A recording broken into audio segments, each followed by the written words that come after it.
നമസ്കാരം. നമ്മളിന്നിവിടെ പറയാൻ പോകുന്നത് നമ്മുടെ പുതിയ ആപ്പായ സ്മാർട്ട് ചെക്കിനെ പറ്റിയാണ്. ഈ ആപ്പ് നിർമ്മിച്ചിരിക്കുന്നത് വയസ്സായ ആൾക്കാർക്ക് വേണ്ടിയാണ്. ഈ കാലത്ത് വയസ്സായ ആൾക്കാർക്ക് മുൻപോകാൻ വേണ്ടി ഒതുക്കുന്നില്ല. അപ്പോൾ ഈ ബസ്സുകളിലൊക്കെ യാത്ര ചെയ്യുന്നവർക്ക് എളുപ്പമായിരിക്കാൻ വേണ്ടി ഞങ്ങൾ കണ്ടുപിടിച്ച ഒരു ആപ്പാണ് സ്മാർട്ട് ചെക്ക്. ഇതിൽ ലോഗിൻ ചെയ്യുവാനായി നിങ്ങളുടെ പേരും നിങ്ങളുടെ ഫോൺ നമ്പറും നിങ്ങളുടെ ഇമെയിൽ ഐ ഡിയും നിങ്ങളുടെ വയസ്സും എൻ്റർ ചെയ്താൽ മതിയാകും. ഈ ആപ്പിൽ നമ്മൾ ഉപയോഗിക്കുന്നത് ഈ ആപ്പ് നമുക്ക് ഉപയോഗിക്കാൻ നല്ല എളുപ്പമാണ്.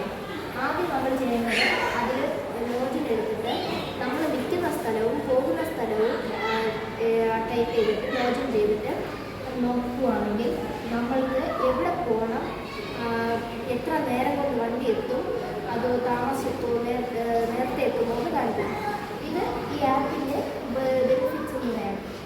ഈ ആപ്പിൽ നമ്മൾ വയസ്സായ ആൾക്കാർക്ക് മാത്രമേ ഉപയോഗിക്കാൻ കഴിയുള്ളൂ. ഈ ആപ്പിൽ നമുക്ക് വളരെ ഉപയോഗപ്രദമാണ്, എളുപ്പമായിട്ട് ഉപയോഗിക്കുന്നതാണ്. ഈ ആപ്പിൽ നമുക്ക് ഓപ്പൺ ഒരാളുടെ പേരും വയസ്സും മാത്രമല്ല മൊബൈൽ നമ്പറും കൊടുത്താൽ മതി. ഈ ആപ്പിൽ നമുക്ക് പ്രഗ്നൻ്റ് വുമണിന് ഉപയോഗിക്കാം. അതാവുമ്പോൾ അവർ ഈ ബസ്സിൽ സീറ്റ് ഉണ്ടെങ്കിൽ ഇരിക്കാൻ എളുപ്പമായിരിക്കും. മാത്രമല്ല വയ്യാതെ ഇരിക്കുകയാണെങ്കിൽ വയ്യാത്ത ആൾക്കാർക്ക് ഉപയോഗിക്കുന്നതാണ്. ഈ ആപ്പിൽ മാത്രമല്ല, ഈ ആപ്പിൽ നമുക്ക് ബസ്സിൽ എപ്പോൾ വരുമെന്നും അറിയാം. Thank you.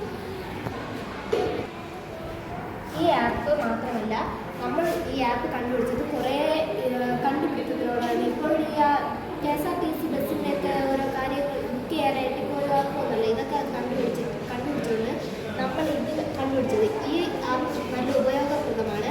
മാത്രമല്ല ഈ ആപ്പ് നിങ്ങൾ ഒരു ഫണ്ട് അടയ്ക്കേണ്ടതല്ല. കാരണം ഇത് നമ്മൾ മറ്റുള്ളവരെ സഹായിക്കാൻ വേണ്ടിയാണ് ഉപയോഗിക്കുന്നത്.